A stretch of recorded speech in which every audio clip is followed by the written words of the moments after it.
आपल्याला घरामध्ये बंद करून ठेवणं हे कोणालाच आवडणार नाही. अगदी मला सुद्धा आवडत नाही की आपल्याला काही बंधने टाकावी. जी लागली होती ती आनंदाने काही केली होती अशातला भाग नाही.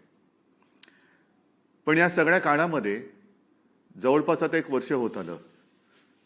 पुढच्या महिन्याच्या पहिल्या आठवड्यात एक 8-10 दिवसामध्ये महाराष्ट्रामध्ये कोविडचे रुग्ण सापडायला सुरुवात झाली होती. म्हणजेच पुढच्या महिन्यात आपल्याकडे कोविड येऊन, कोरोना येऊन 1 वर्ष पूर्ण होईल.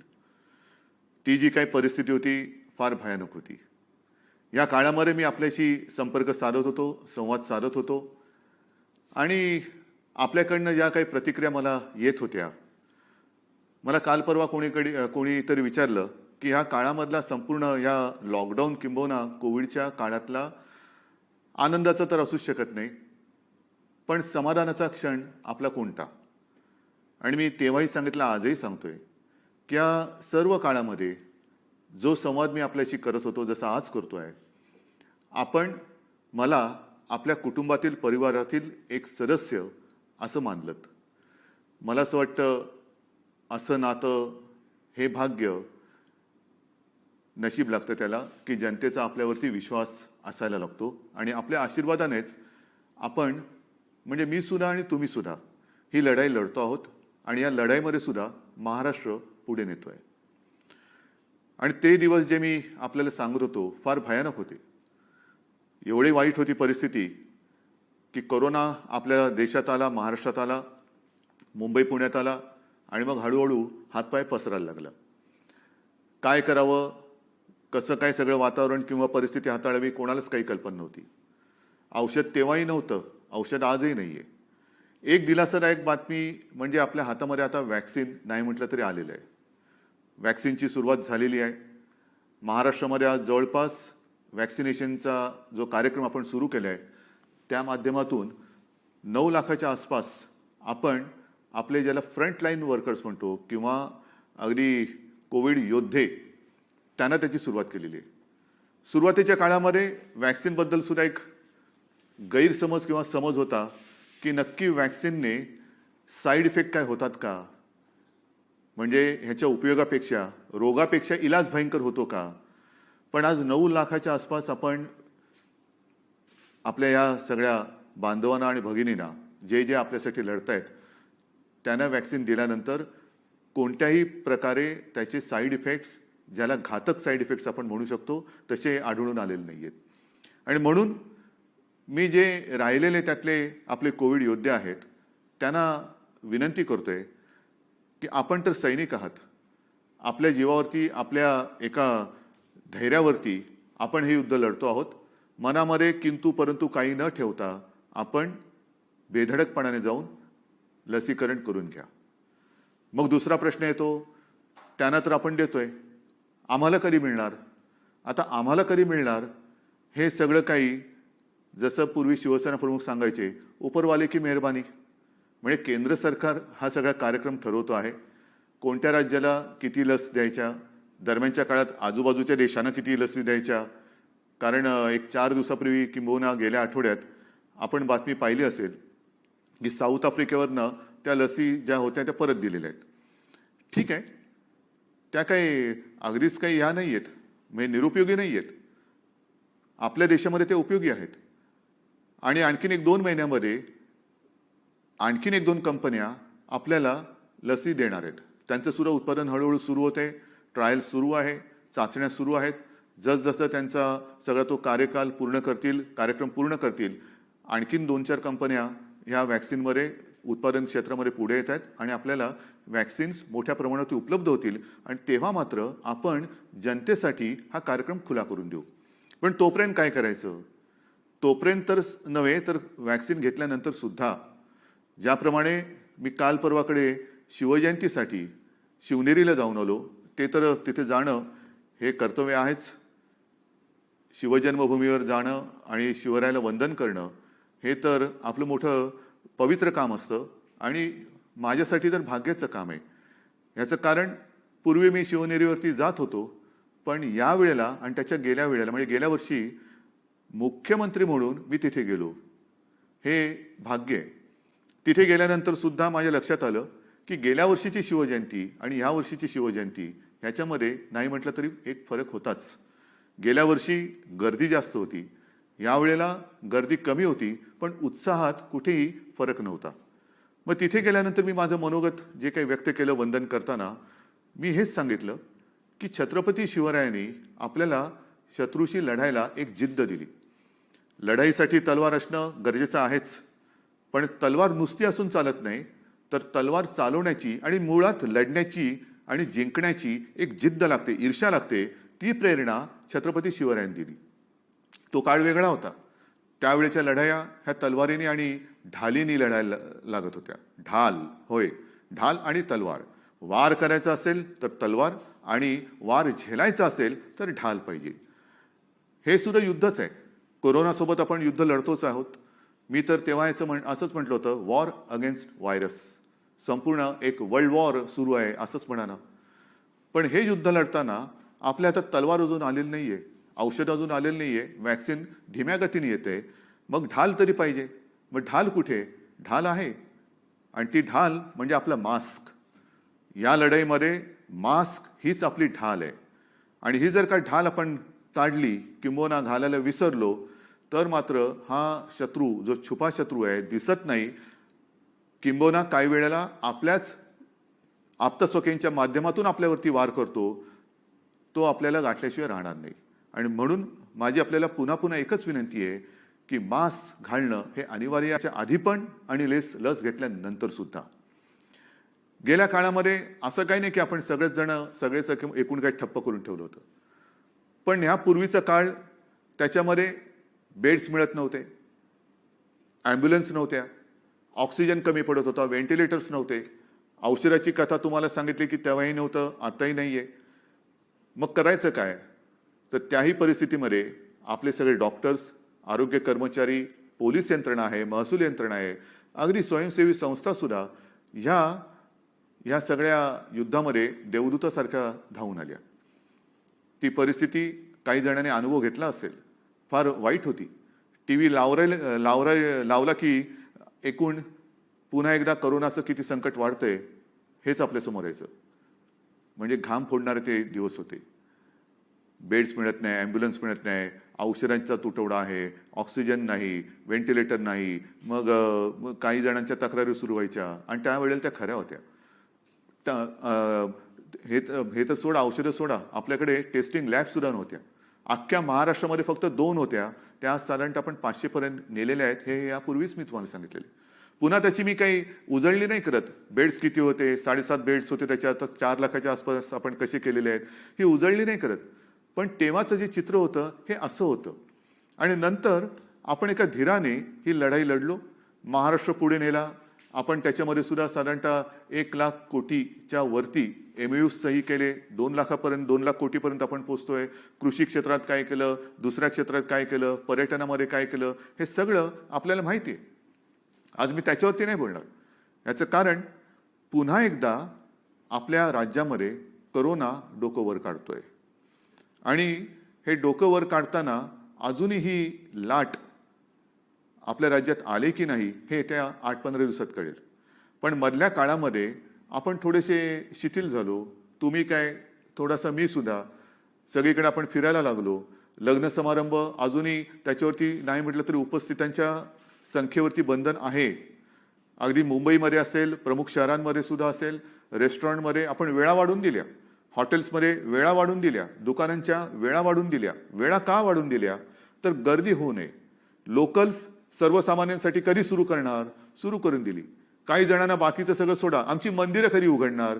मंदिरं उघडी करून दिली. पण हे सगळं उघडं करून दिल्यानंतर आपल्याकडनं अपेक्षा एक होती आणि आज सुद्धा आहे की जी शिस्त करोनाने आपल्याला लावलेली आहे त्या शिस्तीचं पालन हे करणं हे गरजेचं आहे. इतर सगळं काही हे उघडा ते उघडा हे करणारे करोनाची शिस्त नाही मोडू शकत. म्हणजे आम्ही आंदोलन केलं आणि एखादी गोष्ट उघडली, पण करोनाची शिस्त, करोनाची मुकाबला ते नाही करू शकत. आणि उद्या करोनाचा घाला आलाच तर तेही आपल्याला वाचवू शकणार नाहीत हे आपल्याला पक्क माहिती आहे. म्हणून आपण सुद्धा अत्यंत समजूतदारपणाने ज्या ज्या सूचना मी आपल्याला दिल्या त्याचं पालन आपण तंतोतंत केलं. पण झालं काय की हळूवार सगळं आपल्याला वाटलं आता कोरोना गेला, अरे गया रे उसमें क्या है, अभी क्या है देखो मैं तो मास्क नहीं पहन रहा हूं, तू पागल आहे क्या मास्क पहन रहा है. आता पागल पण लक्षात यायला लागलं. पाश्चिमात्य देशामध्ये मी मुद्दामून कागद घेऊन बसलेलो आहे की तिथे सुद्धा साधारणतः असंच झालं होतं.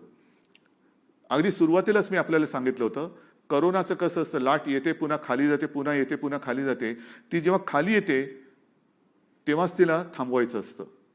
पण पाश्चिमात्य देशात सुद्धा आपण जी थोडीशी एक शिथिलता अनुभवली किंवा शिथिलता आपल्या आयुष्यात आणली, तीच तशी तिकडे आणली. आणि आता तिथे गेले 1-1.5 महिना अनेक देशांमध्ये लॉकडाऊन आहे. अगदी इस्रायलमध्ये आहे, ब्राझीलमध्ये आहे, जर्मनीमध्ये आहे, कुवेतमध्ये आहे, दुबईमध्ये आहे, न्यूझीलंडमध्ये आहे, ब्रिटनमध्ये आहे. ब्रिटनने तर मला असं वाटतं साधारणतः गेल्या डिसेंबरच्या शेवटाला जो लॉकडाऊन जाहीर केला, तो कदाचित आज मी तुमच्याशी बोलताना तिथले पंतप्रधान तिथल्या लॉकडाऊनबद्दलचं पुढचं पाऊल काय असेल हे आता तिकडे सांगतील किंवा सांगणार असतील. म्हणजेच काय की कोणी किती काही म्हणू, लॉकडाऊन हा त्याच्यावरचा इलाज असेल किंवा नसेल, पण संसर्गाची साखळी तोडायची तर संपर्क थांबवणं हाच त्याच्यावरचा एक माहीत झालेला मोठा उपाय. एक 100 वर्षापूर्वी स्पॅनिश फ्लू आला होता आणि त्या स्पॅनिश फ्लूनी सुद्धा हे असेच सगळ्यांचे धाबे दणाणून टाकले होते. त्याही वेळेला काही फोटो माझ्याकडे आहेत किंबहुना आम्ही पाहतो, आपणही सुद्धा पाहत असाल की मास्क घालणं, अंतर ठेवणं, हात धुणं ह्याच गोष्टी तेव्हाही अवलंबल्या होत्या. पण तेव्हा काय होतं, तेव्हा रहदारी एवढी नव्हती. म्हणजे या देशातून त्या देशात जी वाहतूक, आता सुद्धा आपण परदेशातून येणारे काही प्रवासी त्यांना नाईलाजाने पहिले 7 दिवस आपल्या क्वारंटाईनच्या त्या विभागात ठेवतो, म्हणजे चांगल्या हॉटेल्समध्ये ठेवतो, इतरत्र ठेवतो. मग त्यानंतर 7 दिवसानंतर त्यांची चाचणी घेऊन ती जर का निगेटिव्ह असेल आणि त्यांना कोणतीही लक्षणं नसतील, मग घरी जाऊन 7 दिवस त्यांना क्वारंटाईन व्हायला सांगतो. कोणासाठी करतोय? एक तर ते त्यांच्या कुटुंबियांमध्ये जात असताना त्यांच्या कुटुंबियांना धोका नको, एक तर त्यांना स्वतःला धोका नको आणि नंतर समाजाला धोका नको, ही आपली मागची भावना आहे.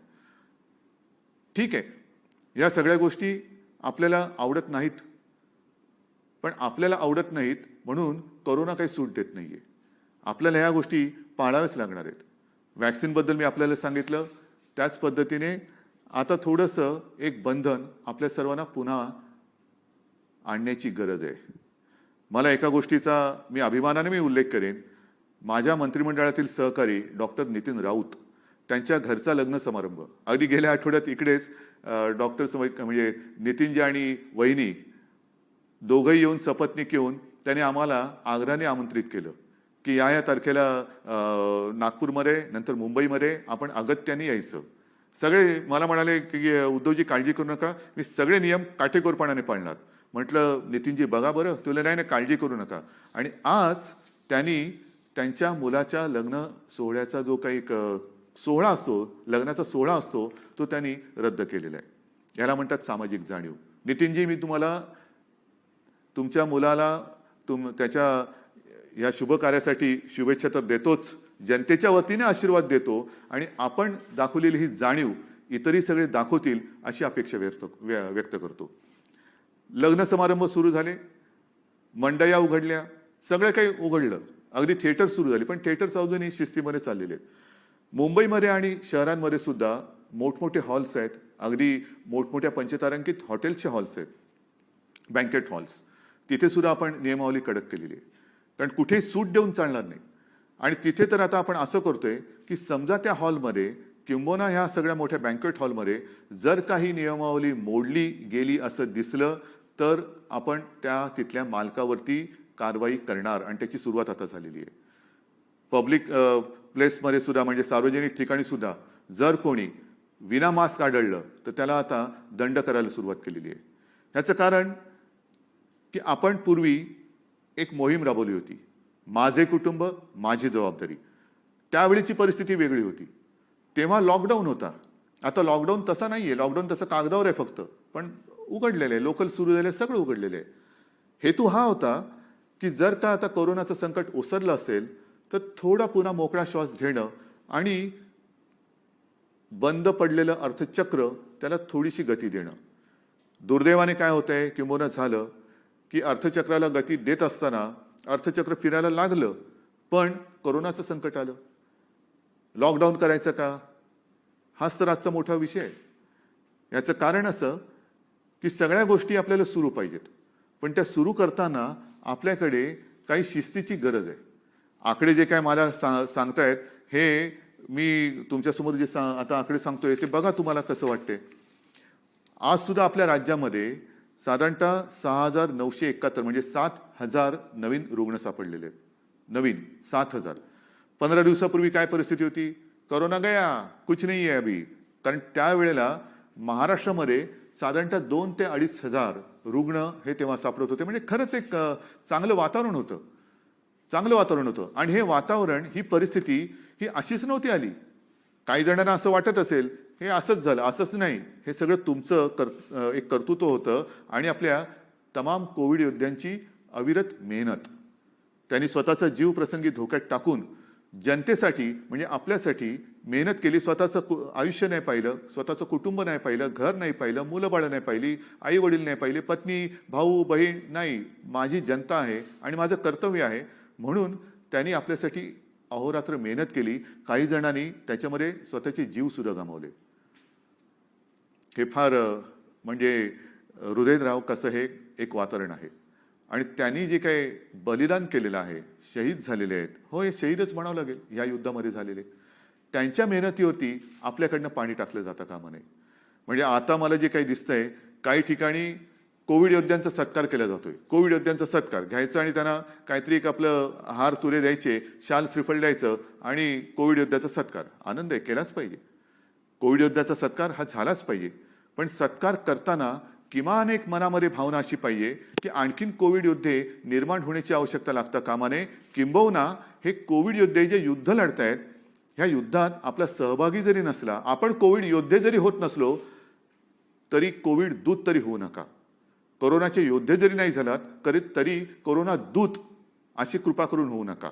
म्हणजे एका बाजूला कोविड योद्ध्यांचा सत्कार करायचा आणि दुसऱ्या बाजूला हे काय, हे कशाला बंद, हे उघडा ते उघडा. नाही, तुम्ही त्या कोविड योद्ध्यांचा अपमान करताय आणि नाही तर कोविड योद्ध्यांचा सत्कार हे थोतांडेल. आणि म्हणून मला असं वाटतं की कोविड योद्ध्यांचा सत्कार करताना एक सामाजिक जाणीव, सामाजिक भान हे सगळ्यांनी तुमच्या सकट माझ्या सकट सगळ्यांनी ठेवणं गरजेचं आहे. आणि कोविड योद्ध्यांचं युद्ध हे जिंकण्यासाठी आपण आपल्या परीने जे करता येईल ते केलं पाहिजे. आकडेवारी जी तुम्हाला सांगत होतो त्याच्यामध्ये राज्यामध्ये 2 ते 2,500 रुग्ण असायचे. आता यामध्ये साधारणतः पुन्हा 1,000 ते 1,500 म्हणजे 2-1 हजारापर्यंत आपण जे खाली गेलो होतो त्याच्यात आता तेवढीच भर पडायला लागलेली आहे. हे फार विचित्र आहे. अमरावतीमध्ये तर जेव्हा आपण तेव्हा पीकवरती होतो, सर्वोच्च एका त्या बिंदूवरती होतो, तिथपासून आज सुरुवात झाली आहे. म्हणजे आज साधारणतः अमरावतीमध्ये 1,000च्या आसपास रुग्ण सापडलेले असतील. म्हणजे एवढं अगदी सर्वोच्च जेव्हा पीक गाठलं होतं तेव्हाही नसेल, त्याच्या जवळपास किंवा त्याच्याहून थोडंसं किंचित कमी अधिक प्रमाणात आज रुग्ण सापडायला लागलेले आहेत. ही परिस्थिती वाईट आहे. ही परिस्थिती वाईट आहे. मग याची सुरुवातच जर का त्यावेळेच्या पीकपासून होणार असेल आणि आज आपण दिरंगाई केली, गलथानपणा केला तर यावेळेचं ते शिखर किती असू शकेल याची मला चिंता आहे. आणि मग सुरुवातीला जे मी आपल्याला सांगत होतो की तेव्हा रुग्णसंख्या आणि बेड्स, आरोग्य सुविधा ह्या कमी पडत होत्या, प्रमाण विषम होतं. आज आपण भरपूर वाढ जरी केलेली असेल तरी तेव्हाच्या पीकने आज सुरुवात होणार असेल तर ह्या लाटेचा पीक जेव्हा येईल तेव्हा पुन्हा एकदा आपली आरोग्य व्यवस्था जी आहे तिच्यावरती किती ताण पडला असेल. माझ्या मंत्रिमंडळातील सहकारी जे अहोरात्र मेहनत करतायत ते बाधित व्हायला लागलेत. डॉक्टर टोपे आहेत, त्यांना डॉक्टरच म्हणतो आम्ही, राजेश टोपे आहेत, जयंतराव आहेत, जयंत पाटील आहेत, अनिल देशमुख आहेत, शिंगणे आहेत, बच्चू कडू आहेत, यशोमतीताई ह्या 2-3 दिवसापूर्वी त्यांना बरं नव्हतं पण सुदैवाने कोरोना निगेटिव्ह आणि नंतर ते येऊन पण गेल्या. तर असे हे सगळे बाधित व्हायला लागलेले आहे. म्हणजेच काय की सध्या राज्यामध्ये 40,000पर्यंत आपली रुग्णसंख्या जी खाली आली होती त्याच्यात आता 53,000 ॲक्टिव्ह रुग्ण हे दिसायला लागलेले आहेत. जे मी तुम्हाला सांगत होतो की 2 ते 2,500 रुग्ण असायचे, आज मुंबईमध्ये आपल्या महाराष्ट्रामध्ये साधारणतः 6,971 म्हणजे 7,000 नवीन रुग्ण आजच्या दिवसामध्ये आपल्या महाराष्ट्रामध्ये सापडलेले. मुंबईमध्ये जी संख्या 392वरती आली होती ती पुन्हा 800, 850, 900 वरती गेलेली आहे. हे गेल्या एका आठवड्यातलं आहे. एका आठवड्यामध्ये आपण साधारणतः 400 पासून मुंबईमध्ये डबल झालेलो आहोत. पुण्यामध्ये सुद्धा हीच परिस्थिती आहे. म्हणजे ही परिस्थिती जर का आपण पाहिली तर दुसरी लाट आले का? दुसरी लाट ही दरवाज्यावरती धडका मारते, जरूर मारते. आत आले की नाही हे त्या 8-15 दिवसामध्ये कळेल. आणि म्हणून मी आपल्याला सगळ्यांना हात जोडून एक विनंती करतोय की पुन्हा एकदा काही प्रमाणामध्ये बंधनं आपल्याला पाळावी लागणार आहेत. काही ठिकाणी बंधनं हे आपण घालतो आहोत. अमरावती, अकोला, यवतमाळ, वाशिम, कारण साधारणतः हा जो पट्टा आहे या पट्ट्यामध्ये ही वाढ फार मोठ्या प्रमाणावरती होते. आणि म्हणून तिथे उद्यापासून साधारणतः तिथल्या अधिकाऱ्यांनी मी सांगितलं की अचानक काही करू नका. म्हणजे आता 7 वाजता मी आपल्याशी बोलतोय आणि आज सांगणार की आज मध्यरात्रीपासून मी लॉकडाऊन करतोय, तसं नका करू. कारण अचानक लॉकडाऊन करणं हे सुद्धा घातक आहे आणि अचानक सगळं काही उघडून टाकणं हे सुद्धा घातक आहे. आणि म्हणून मी सांगितलं की आपल्या जनतेला 1 दिवस द्या. 1 दिवस देऊन साधारणतः उद्या संध्याकाळपासून जिथे जिथे तुम्हाला वाटतं तिकडे काही बंधनं ही जरूर तुम्ही अंमलात आणायला सुरुवात करा. जरूर अंमलात आणायला सुरुवात करा. कारण आता या गोष्टी कराव्याच लागतील. आता उद्या आणि आज सुद्धा माझा एक शासकीय कार्यक्रम होता. कारण आपण विकास नाही थांबवलेला. विकासाची कामं ही सुरू आहेत. आपल्याला कल्पना आहे की मध्ये मी विदर्भामध्ये येऊन गेलो. हिंदू हृदय सम्राट बाळासाहेब ठाकरे समृद्धी महामार्गाची प्रगती बघून आलो. 1 मे पासून तो सुरू होतोय. म्हणजे नागपूर ते शिर्डी. त्याच्यानंतर मध्ये जाऊन गोसीखुर्दचं धरण बघून आलो. इथला मुंबईतला कोस्टल रोड पाहिला. लोणारला आलो, कोयनाला गेलो. हे सुरू केलं होतं मी. जव्हारला गेलो होतो. मग त्याच अनुषंगाने मी थोडेसे कार्यक्रम सुरू केले. भूमिपूजन असतील, उद्घाटन असतील. जसं आज मी जिथे राहतो कलानगर, तिथल्या नाक्यावरचा जो उड्डाण पूल आहे त्याची सुरुवात करून आलो.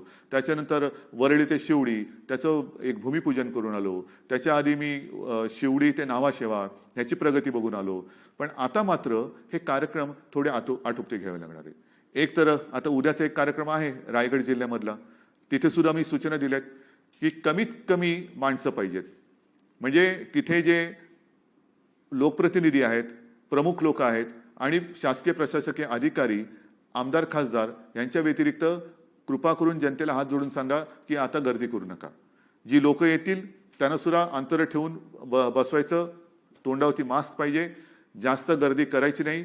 पण उद्याच्या कार्यक्रमानंतर मी सर्वच राजकीय पक्षांना विनंती करतो आहे की आता कृपा करून आपल्यापासून आपण सुरुवात करूया. एक तर हे शासकीय कार्यक्रम पुन्हा एकदा मी आपल्या ह्या झूमच्या पद्धतीने सुरू करायला सगळ्यांना सांगतो आहे.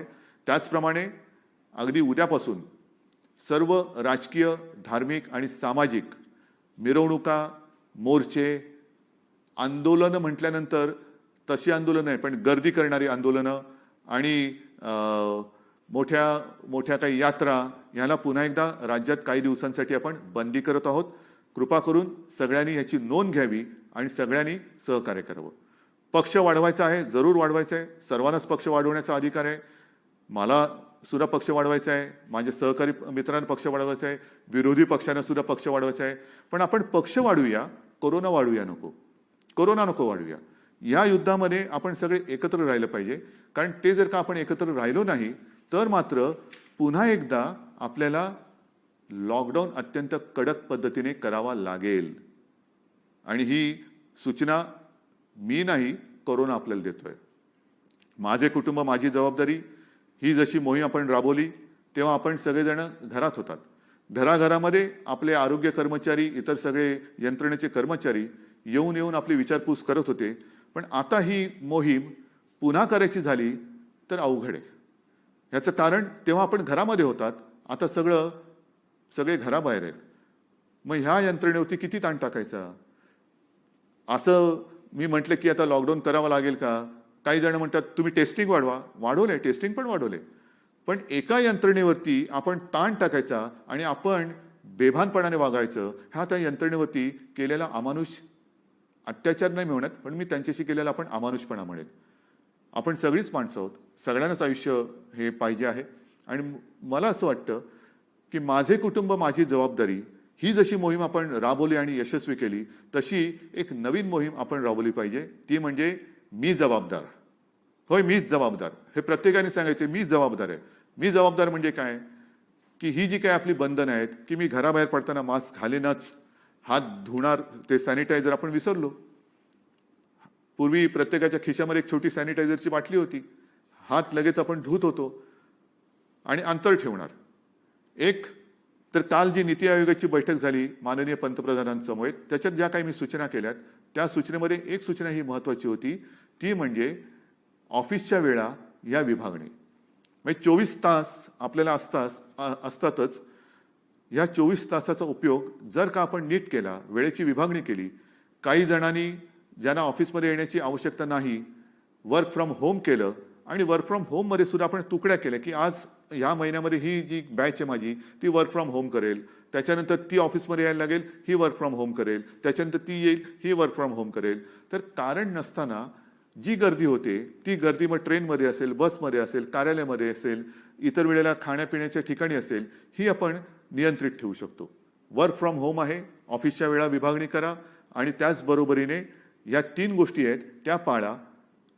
ही नवीन मोहीम आहे, मी जबाबदार.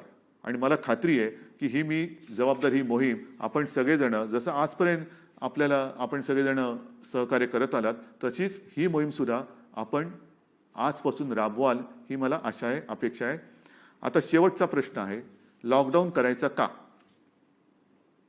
हा प्रश्न मी तुम्हाला विचारतोय. आणि आपल्यालाही माहिती आहे, आपण घरातल्या घरात हो नाही असं बोलला असाल, माझं आपल्याला ऐकू येते, आपलं मला ऐकू येत नाहीये. आणि या प्रश्नाचं उत्तर मी पुढचे 8 दिवस आपल्याकडनं घेणार आहे. कसं घेणार? येऊन तुम्हाला भेटणार का? नाही. मी बघणार ज्यांना लॉकडाऊन नको आहे ती लोक ह्या सूचना ज्या आहेत, मास्क वापरणं, हात धुणं आणि अंतर ठेवणं, हे पाळतील. आणि ज्यांना लॉकडाऊन हवा आहे ते विना मास्कचे फिरतील. बघूया किती जणांना लॉकडाऊन हवा आहे आणि किती जणांना लॉकडाऊन नको आहे. लॉकडाऊन म्हणजे माझं तर म्हणणं स्वच्छ आहे, मास्क घाला, लॉकडाऊन टाळा, शिस्त पाळा, लॉकडाऊन टाळा. मग काही जण म्हणतात की थोड़ा सा हिंदी में बोलिए. ठीक है, 2 लाइन हिंदी में बात करता हूं. क्या आपको लॉकडाउन चाहिए?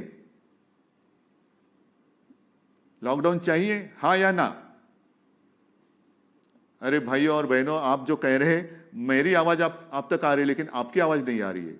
इसीलिए मैं आने वाले कुछ दिन आपसे ये उत्तर अपेक्षित कर रहा हूं. कैसे? मैं देखूंगा, आते जाते हुए देखूंगा, मेरे जो लोग हैं उनसे बातचीत करूंगा. जिन लोगों को लॉकडाउन नहीं चाहिए वो मास्क पहनेंगे, जिन लोगों को लॉकडाउन चाहिए वो मास्क नहीं पहनेंगे. सिंपल है.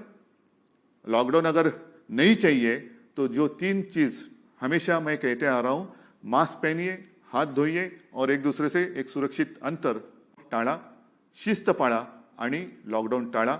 जय हिंद, जय महाराष्ट्र. कारण त्यावेळेला महाराष्ट्रामध्ये साधारणतः 2 ते 2.5 हजार रुग्ण हे तेव्हा सापडत होते. म्हणजे खरंच एक चांगलं वातावरण होतं, चांगलं वातावरण होतं. आणि हे वातावरण, ही परिस्थिती ही अशीच नव्हती आली. काही जणांना असं वाटत असेल हे असंच झालं, असंच नाही. हे सगळं तुमचं एक कर्तृत्व होतं आणि आपल्या तमाम कोविड योद्ध्यांची अविरत मेहनत. त्यांनी स्वतःचा जीव प्रसंगी धोक्यात टाकून जनतेसाठी म्हणजे आपल्यासाठी मेहनत केली. स्वतःचं आयुष्य नाही पाहिलं, स्वतःचं कुटुंब नाही पाहिलं, घर नाही पाहिलं, मुलं बाळं नाही पाहिली, आई वडील नाही पाहिले, पत्नी भाऊ बहीण नाही. माझी जनता आहे आणि माझं कर्तव्य आहे म्हणून त्यांनी आपल्यासाठी अहोरात्र मेहनत केली. काही जणांनी त्याच्यामध्ये स्वतःचे जीव सुद्धा गमावले. हे फार म्हणजे हृदयद्रावक कसं हे एक वातावरण आहे. आणि त्यांनी जे काही बलिदान केलेलं आहे, शहीद झालेले आहेत, हो हे शहीदच म्हणावं लागेल या युद्धामध्ये झालेले, त्यांच्या मेहनतीवरती आपल्याकडनं पाणी टाकलं जातं कामा नये. म्हणजे आता मला जे काही दिसतंय, काही ठिकाणी कोविड योद्ध्यांचा सत्कार केला जातोय. कोविड योद्ध्यांचा सत्कार घ्यायचा आणि त्यांना काहीतरी एक आपलं हार तुरे द्यायचे, शाल श्रीफळ द्यायचं आणि कोविड योद्ध्याचा सत्कार. आनंद आहे, केलाच पाहिजे. कोविड योद्ध्याचा सत्कार हा झालाच पाहिजे.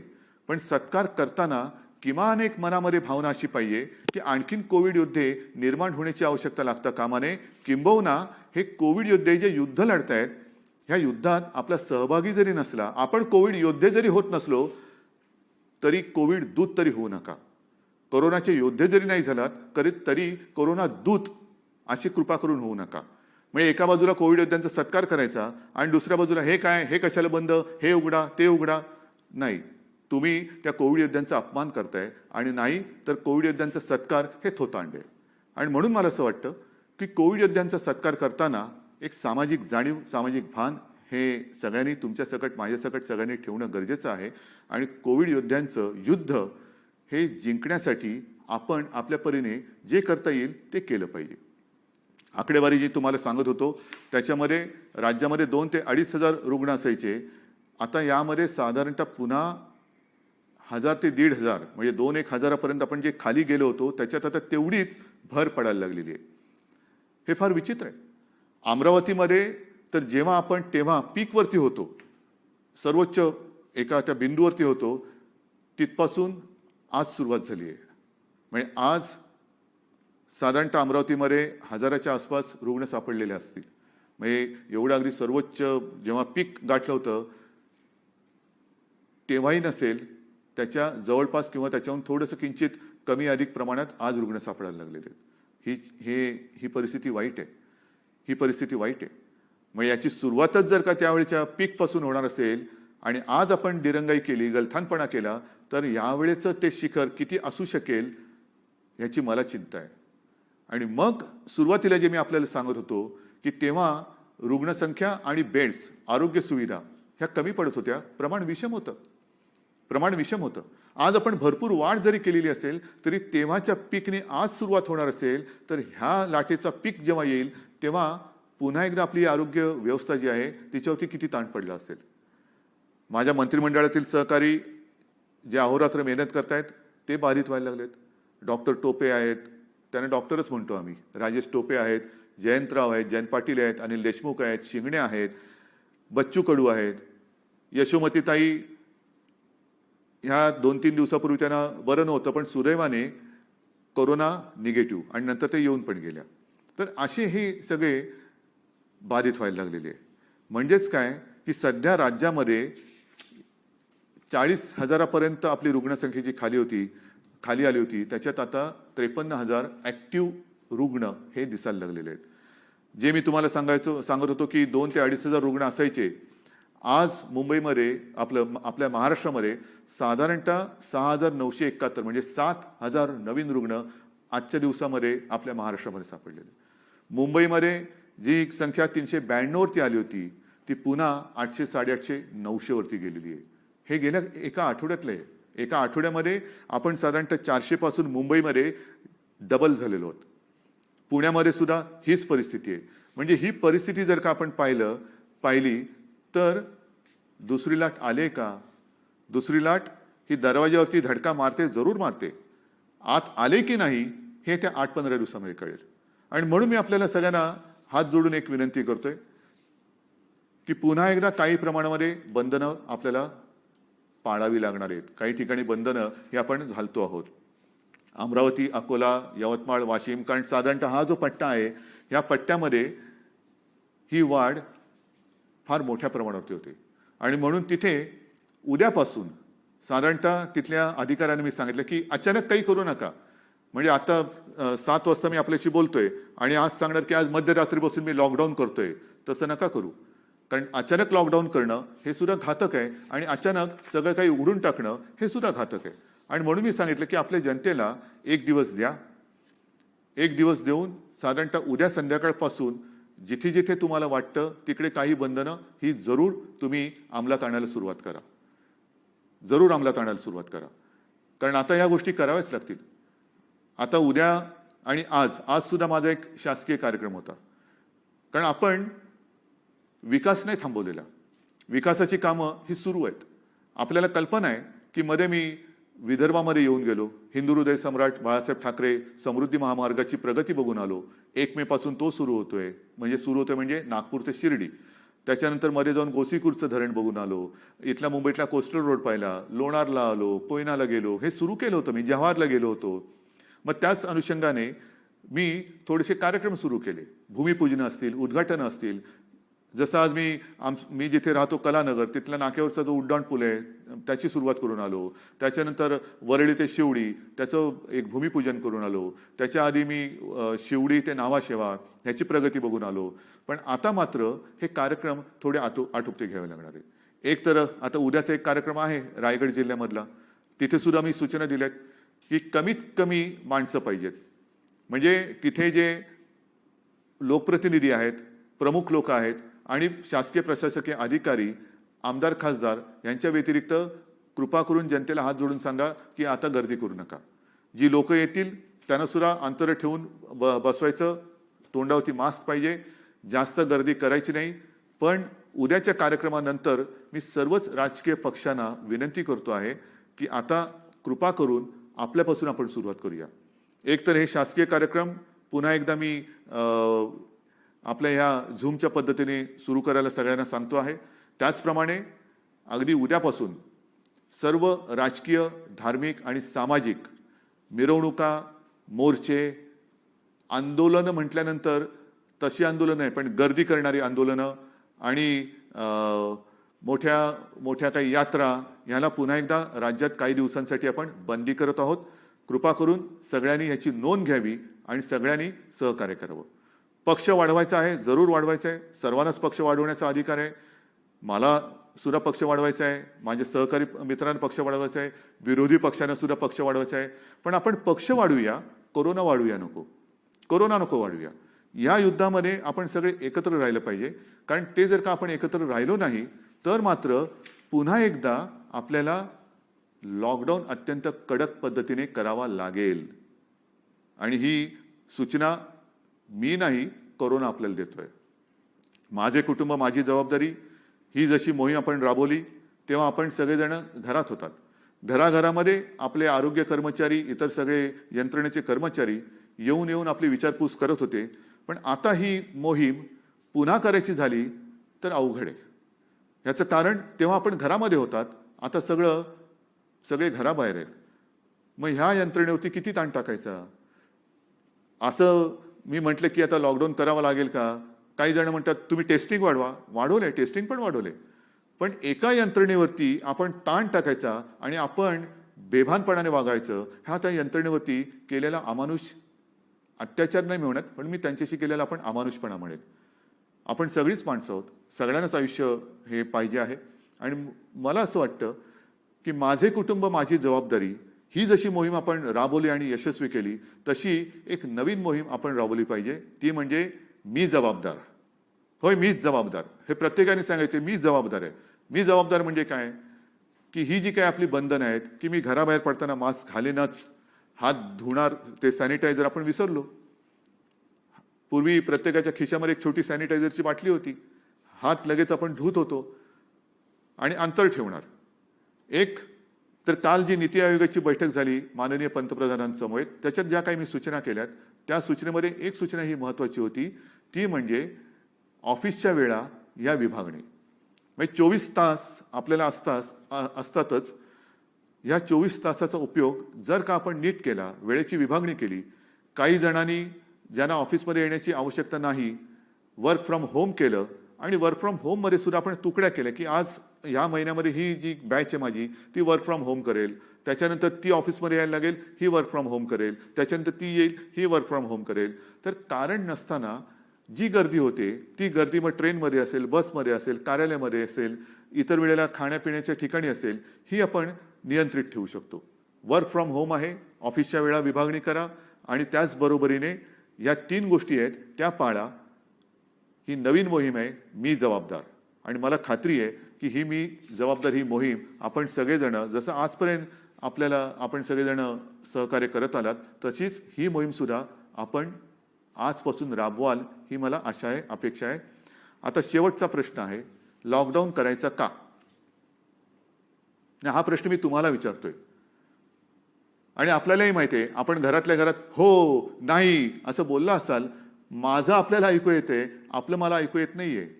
आणि या प्रश्नाचं उत्तर मी पुढचे 8 दिवस आपल्याकडनं घेणार आहे. कसं घेणार. येऊन तुम्हाला भेटणार का. नाही, मी बघणार ज्यांना लॉकडाऊन नको आहे ती लोक ह्या सूचना ज्या आहेत, मास्क वापरणं, हात धुणं आणि अंतर ठेवणं हे पाळतील. आणि ज्यांना लॉकडाऊन हवा आहे ते विना मास्कचे फिरतील. बघूया किती जणांना लॉकडाऊन हवा आहे आणि किती जणांना लॉकडाऊन नको आहे. लॉकडाऊन म्हणजे माझं तर म्हणणं स्वच्छ आहे, मास्क घाला, लॉकडाऊन टाळा, शिस्त पाळा, लॉकडाऊन टाळा. मग काही जण म्हणतात की थोड़ा सा हिंदी में बोलिए. ठीक है, 2 लाइन हिंदी में बात करता हूं. क्या आपको लॉकडाउन चाहिए? लॉकडाउन चाहिए, हाँ या ना?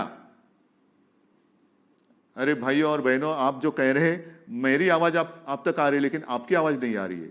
इसीलिए मैं आने वाले कुछ दिन आपसे ये उत्तर अपेक्षित कर रहा हूं. कैसे? मैं देखूंगा, आते जाते हुए देखूंगा, मेरे जो लोग हैं उनसे बातचीत करूंगा. जिन लोगों को लॉकडाउन नहीं चाहिए वो मास्क पहनेंगे, जिन लोगों को मास्क लॉकडाउन चाहिए वो मास्क नहीं पहनेंगे. सिंपल है. लॉकडाउन अगर नहीं चाहिए तो जो 3 चीज हमेशा मैं कहते आ रहा हूं, मास्क पहनिए, हाथ धोइए और एक दूसरे से एक सुरक्षित अंतर रखिए. देखते हैं येत्या 8 ते 10 दिवसामध्ये किती जणांना लॉकडाऊन हवाय आणि किती जणांना लॉकडाऊन नको आहे. आणि म्हणून पुन्हा एकदा शेवटी सांगतो, मास्क घाला, लॉकडाऊन टाळा, मास्क पहनिए और लॉकडाऊन को ना कहिए. अंतर ठेवा आणि लॉकडाऊन टाळा, शिस्त पाळा आणि लॉकडाऊन टाळा. जय हिंद, जय महाराष्ट्र.